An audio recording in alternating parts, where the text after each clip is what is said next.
What is up, my friends? Just here with Just Man Sports Cards.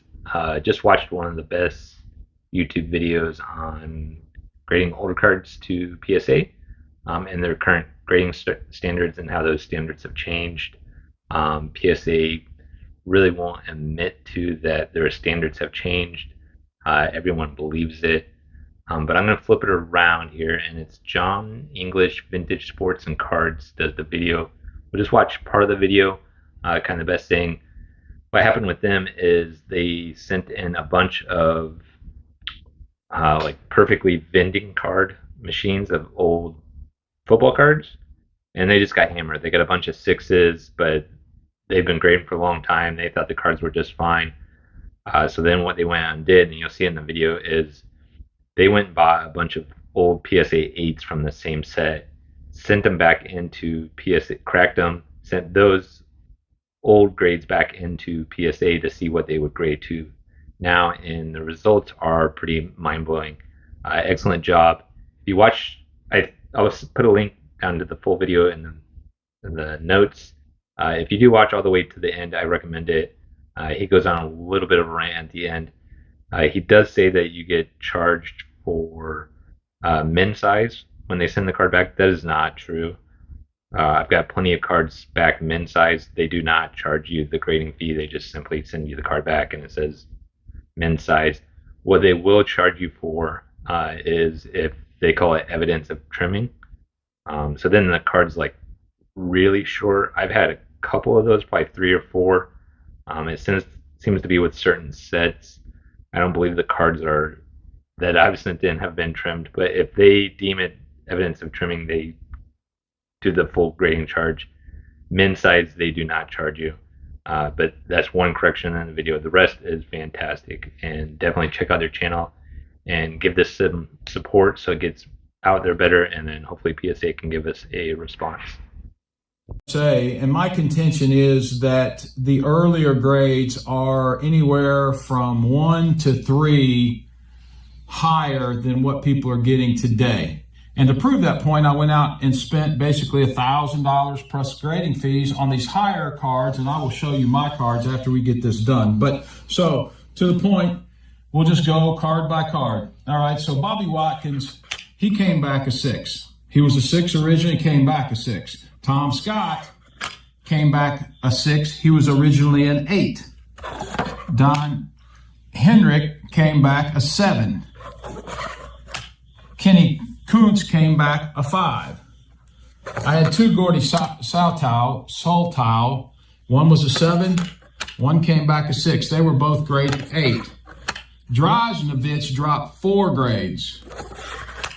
Oluski dropped 3 grades. So those were the 57 footballs. We also had some 57 baseball. The Indians team went 6 to 6.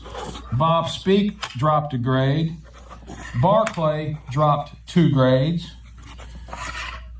Lemon dropped 2 grades. Wisnut dropped 2 grades. Daly dropped 2 grades.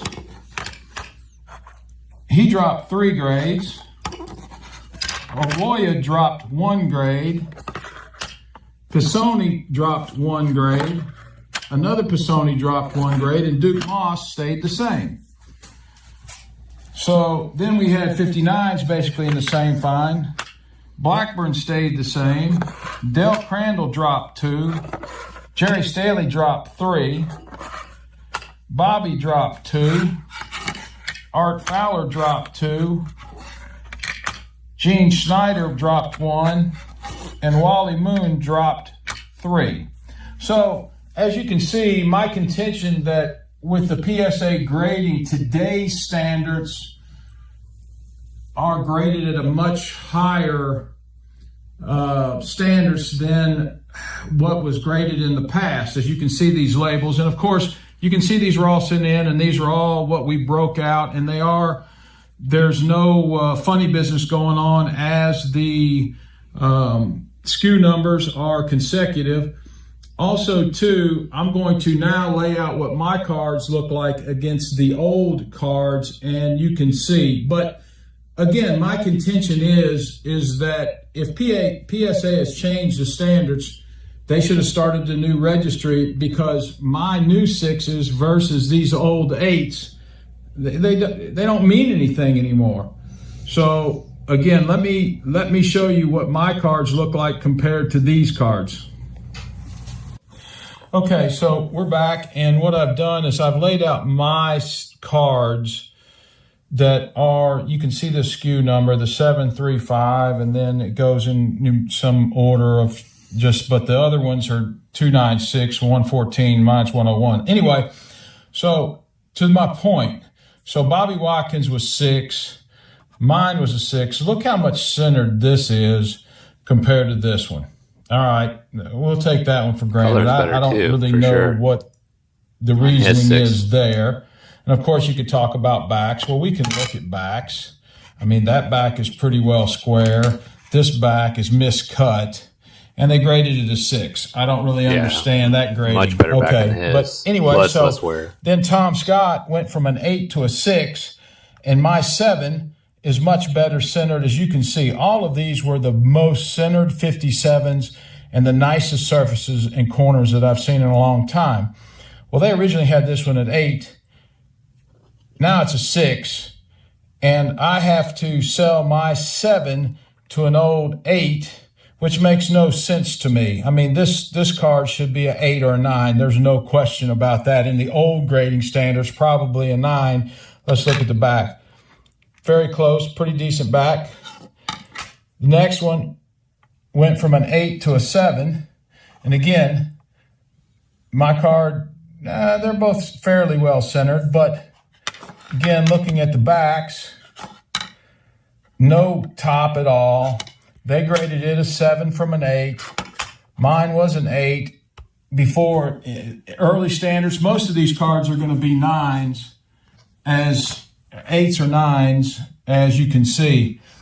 Moving on down the line is we've got Kuntz, again, went from a 7 to a 5. Miscue, miscut on the back. Mine's perfectly centered on the front. Pretty good centered on the back. Probably, again, an 8 in old grading standards. So yeah, I think he makes an excellent point about the set registry. I think he got hosed. I think he did the right thing of, I mean, spending $1,000. I don't know that I would go and do that, but he's definitely proved a very logical point. I made a comment on the video. There were some people that were kind of irrational, but I feel like PSA should be doing this internally. Is they should go out and buy 20 slabs from each generation from time to time, crack them themselves, and then have their graders grade them unknowingly and see how the old grades stack up to the new grades to see if internally they are still grading the same or if they have fundamentally changed. And I think that's what needs to be done by PSA. And that's kind of where I stand on this whole topic is PSA needs to be doing their own research. And it's like what any lab would do is you cross-check with other labs and you cross-check against yourself. So is PSA cross-checking against themselves, especially how they used to do it? And this guy kind of proves that they're not. And they moved the standard. And it's definitely not fair to the new graders that, like he's saying, he has to sell his beautiful cards against older cards that are in worse shape but have better grades. And definitely check out the full video. Give this guy some support. Doing fantastic work, and I definitely appreciate his video and hope everyone is doing well. Peace.